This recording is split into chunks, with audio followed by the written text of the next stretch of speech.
ಜೀವನದಲ್ಲಿ ಸಂತೋಷವಾಗಿರಲು ಇಲ್ಲಿದೆ ಸುಧಾಮೂರ್ತಿಯವರ 5 ಸಲಹೆಗಳು. ಜೀವನ ಮತ್ತು ವೈವಾಹಿಕ ಜೀವನದಲ್ಲಿ ಸಂತೋಷವಾಗಿರಬೇಕಾದರೆ ಏನೆಲ್ಲ ಮಾಡಬೇಕು, ಜೀವನದಲ್ಲಿ ಸಂತೋಷವಾಗಿ ಹೇಗೆ ಇರಬಹುದು ಎನ್ನುವುದನ್ನು ಸುಧಾಮೂರ್ತಿಯವರು ತುಂಬ ಸರಳವಾಗಿ ವಿವರಿಸಿದ್ದಾರೆ. ರಾಜ್ಯಸಭೆಯ ಸದಸ್ಯೆ ಹಾಗೂ ಇನ್ಫೋಸಿಸ್ ಫೌಂಡೇಶನ್ನ ಸಂಸ್ಥಾಪಕ ಕಾರ್ಯಾಧ್ಯಕ್ಷೆ, ಲೇಖಕಿಯಾಗಿರುವ ಸುಧಾಮೂರ್ತಿಯವರು ಎಲ್ಲರಿಗೂ ಮಾದರಿಯಾಗುವ ರೀತಿಯಲ್ಲಿ ಜೀವನ ಸಾಗಿಸುವರು. ತುಂಬ ಸರಳ ವ್ಯಕ್ತಿತ್ವ ಹೊಂದಿರುವ ಅವರು ತನ್ನ ಜೀವನದ ಅನುಭವ ಹಾಗೂ ಪಾಠಗಳ ಬಗ್ಗೆ ಬರೆಯುವವರು. ಜೀವನದಲ್ಲಿ ಸಾಧಿಸಬೇಕಾದ ಗುರಿ ಮತ್ತು ಸಮಾಜ ಸೇವೆಯ ಬಗ್ಗೆ ಕೂಡ ಅವರು ಹಲವಾರು ಲೇಖನ ಪುಸ್ತಕಗಳನ್ನು ಬರೆದಿರುವರು. ಕೆಲವರಿಗೆ ಅವರ ಪುಸ್ತಕಗಳೇ ಪ್ರೇರಣೆಯಾಗಿದೆ. ಜೀವನ ಮತ್ತು ವೈವಾಹಿಕ ಜೀವನದಲ್ಲಿ ಸಂತೋಷವಾಗಿರಬೇಕಾದರೆ ಏನೆಲ್ಲ ಮಾಡಬೇಕು ಎಂದು ಸುಧಾಮೂರ್ತಿಯವರು ಹೇಳಿದ್ದಾರೆ. ಬೇರೆಯವರಿಗೆ ನೆರವಾಗಿ ದಯೆ ತೋರಿಸಿ. ಜೀವನದ ಆರಂಭದಲ್ಲಿ ಅಜ್ಜ ಮತ್ತು ಅಜ್ಜಿಯಿಂದ ದಯೆಯ ಬಗ್ಗೆ ತಾನು ಪಾಠ ಕಲಿತುಕೊಂಡಿದ್ದೇನೆ ಎಂದು ಅವರು ಸಾಮಾಜಿಕ ಜಾಲತಾಣದಲ್ಲಿ ಹೇಳಿಕೊಂಡಿರುವರು. ತನ್ನ ಅಜ್ಜ ಹಾಗೂ ಅಜ್ಜಿ 2 ಬಗೆಯ ಅಕ್ಕಿಯನ್ನು ಬೆಳೆಸುತ್ತಿದ್ದರು. ಇದರಲ್ಲಿ ಒಳ್ಳೆಯ ಗುಣಮಟ್ಟದ ಅಕ್ಕಿಯನ್ನು ಬಡವರಿಗೆ ನೀಡುತ್ತಲಿದ್ದರು. ಅದೇ ರೀತಿಯಾಗಿ ಕೆಂಪಕ್ಕಿಯನ್ನು ಇವರು ಸೇವಿಸುತ್ತಿದ್ದರು. ಒಳ್ಳೆಯ ಗುಣಮಟ್ಟದ ಅಕ್ಕಿಯನ್ನು ಬಡವರಿಗೆ ಯಾಕೆ ನೀಡುತ್ತೀರಿ ಎಂದು ಕೇಳಿದಾಗ ದೇವರು ಬಡವರ ರೂಪದಲ್ಲಿ ಬಂದು ಕೇಳುತ್ತಾರೆ ಮತ್ತು ಹೀಗಾಗಿ ಅವರಿಗೆ ನೆರವಾಗುತ್ತಿದ್ದೇವೆ ಎಂದರು. ಈ ರೀತಿಯ ದಯೆಯು ಬೇರೆಯವರಿಗೆ ನೆರವಾಗಬೇಕು ಎನ್ನುವುದನ್ನು ಕಲಿಸಿಕೊಡುತ್ತದೆ.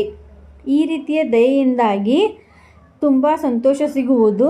ಸುಧಾಮೂರ್ತಿಯವರು ಗ್ರ್ಯಾಂಡ್ಮಾ ಬ್ಯಾಗ್ ಆಫ್ ಸ್ಟೋರೀಸ್ ಪುಸ್ತಕದಲ್ಲಿ ಈ ಬಗ್ಗೆ ಬರೆದಿರುವರು.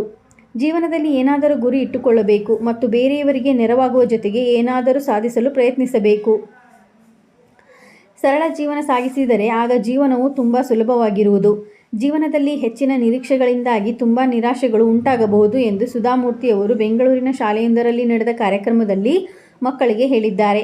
ಈ ಸಲಹೆಯು ವಯಸ್ಕರಿಗೂ ಕೂಡ ಪರಿಣಾಮ ಬೀರುವುದು. ಪ್ರತಿಯೊಬ್ಬ ವ್ಯಕ್ತಿಯ ಬೇಡಿಕೆಗಳು ಹೆಚ್ಚಾಗುತ್ತಲೇ ಇರುವುದು. ಜೀವನದಲ್ಲಿ ಸಂತೋಷವಾಗಿರಲಿ ಯಾವಾಗಲೂ ಒತ್ತಡವನ್ನು ದೂರವಿಡಬೇಕಾಗಿದೆ. ವಿದ್ಯಾರ್ಥಿ ಜೀವನದಲ್ಲಿ A+ ಪಡೆಯುವುದು, ಇದರ ಬಳಿಕ ಕಾಲೇಜು ಮತ್ತು ಕನಸಿನ ಉದ್ಯೋಗವನ್ನು ಪಡೆಯುವುದು ಗುರಿಯಾಗಿರುವುದು. ಇದರ ಬಳಿಕ ಸಂಗಾತಿಯನ್ನು ಪಡೆಯುವುದು ಮುಖ್ಯ ಗುರಿಯಾಗುವುದು. ಈ ಪಟ್ಟಿಯು ಎಲ್ಲಿಯೂ ಅಂತ್ಯವೆನ್ನುವುದೇ ಇರುವುದಿಲ್ಲ. ಇದೆಲ್ಲದರ ಹೊರತಾಗಿಯೂ ತುಂಬ ಖುಷಿಯಾಗಿ ಇರಬಹುದು. ಆರ್ಥಿಕ, ಭಾವನಾತ್ಮಕ ಅಥವಾ ಮಾನಸಿಕವಾಗಿ ಸಂತೋಷವಾಗಿರಬೇಕು. ಕಷ್ಟಗಳು ಜೀವನದ ಒಂದು ಅಂಗ, ಇದು ಕೂಡ ಕಳೆದು ಹೋಗುವುದು ಎನ್ನುವುದನ್ನು ಆಲೋಚಿಸಬೇಕು ಎಂದು ಸುಧಾಮೂರ್ತಿಯವರು ಹೇಳಿದ್ದಾರೆ. ಪರಸ್ಪರರ ಶಕ್ತಿ ಹಾಗೂ ದೌರ್ಬಲ್ಯಗಳನ್ನು ಸ್ವೀಕರಿಸಿ. ವೈವಾಹಿಕ ಜೀವನದ ಸಂತೋಷದ ಬಗ್ಗೆ ಹಂಚಿಕೊಂಡಿರುವ ಸುಧಾಮೂರ್ತಿಯವರು ವೈವಾಹಿಕ ಜೀವನದಲ್ಲಿ ಸಂಗಾತಿಯು ಹೇಗಿದ್ದಾರೆಯಾ ಹಾಗೆ ಅವರನ್ನು ಸ್ವೀಕರಿಸಬೇಕು. ಅವರ ದೌರ್ಬಲ್ಯ ಮತ್ತು ಶಕ್ತಿಯನ್ನು ಕೂಡ ದಂಪತಿಯಾಗಿ ಕೆಲಸ ಮಾಡಬೇಕು. ವಿಶ್ವದಲ್ಲಿ ಪರಿಪೂರ್ಣ ದಂಪತಿ ಎನ್ನುವುದು ಇಲ್ಲ. ಜೀವನದಲ್ಲಿ ಕೊಂಡುಕೊಳ್ಳುವಿಕೆಯ ಇದ್ದೇ ಇದೆ. ಧನಾತ್ಮಕ ಹಾಗೂ ನಕಾರಾತ್ಮಕ ಅಂಶಗಳು ಇದ್ದೇ ಇರುವುದು. ವೈವಾಹಿಕ ಜೀವನವು ಸಂತೋಷದಿಂದ ಇರಬೇಕಾದರೆ ಆಗ ಪರಸ್ಪರರನ್ನು ಅರ್ಥ ಮಾಡಿಕೊಂಡು ಒಂದು ತಂಡವಾಗಿ ಕೆಲಸ ಮಾಡಬೇಕಾಗಿದೆ ಎಂದರು. ವೈವಾಹಿಕ ಸಮಸ್ಯೆಗಳನ್ನು ನಿಭಾಯಿಸಲು ಮಂತ್ರಗಳು. ವೈವಾಹಿಕ ಜೀವನದಲ್ಲಿ ಸಮಸ್ಯೆಗಳನ್ನು ಬಗೆಹರಿಸಲು ಸುಧಾಮೂರ್ತಿಯವರು ಕೆಲವೊಂದು ತಂತ್ರಗಳ ಬಗ್ಗೆ ಹೇಳಿರುವರು. ವೈವಾಹಿಕ ಜೀವನದಲ್ಲಿ ಜಗಳಗಳು ಆಗುವುದು ಸಹಜ. ನೀವು ಜಗಳವಾಡದೇ ಇದ್ದರೆ ಆಗ ನೀವು ಪತಿ ಮತ್ತು ಪತ್ನಿಯಲ್ಲ. ಜಗಳವಾಡಿದ ವೇಳೆ ಒಬ್ಬರಿಗೆ ಅಸಮಾಧಾನ ಆಗುವುದು. ಈ ವೇಳೆ ಮತ್ತೊಬ್ಬರು ತುಂಬ ಶಾಂತವಾಗಿದ್ದುಕೊಂಡು ಬಾಯಿ ಮುಚ್ಚಿಕೊಂಡಿರಬೇಕು. ನಾರಾಯಣ ಮೂರ್ತಿ ಮತ್ತು ತನ್ನ ಬಗ್ಗೆ ಹೇಳಿರುವವರು, ಮೂರ್ತಿಯವರು ಕೋಪಗೊಂಡ ವೇಳೆ ನಾನು ಮಾತನಾಡುವುದೇ ಇಲ್ಲ.